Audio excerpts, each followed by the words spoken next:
الذين كفروا وصدوا عن سبيل الله أضل أعمالهم والذين آمنوا وعملوا الصالحات وآمنوا بما نزل على محمد وهو الحق من ربهم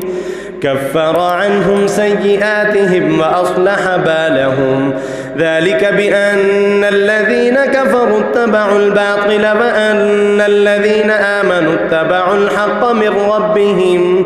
كذلك يضرب الله للناس أمثالهم فإذا لقيتم الذين كفروا فضرب الرقاب حتى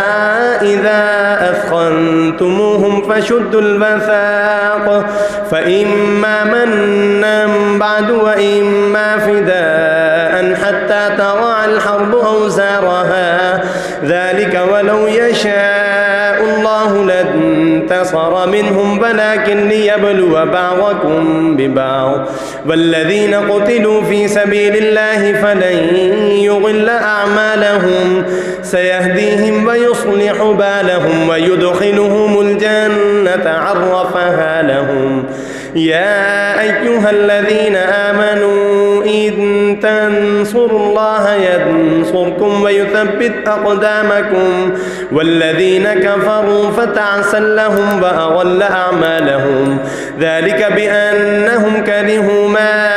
أنزل الله فأحبط أعمالهم أفلم يسيروا في الأرض فينظروا كيف كان عاقبة الذين من قبلهم دمر الله عليهم وللكافرين أمثالها ذلك بأن الله مولى الذين آمنوا وأن الكافرين لا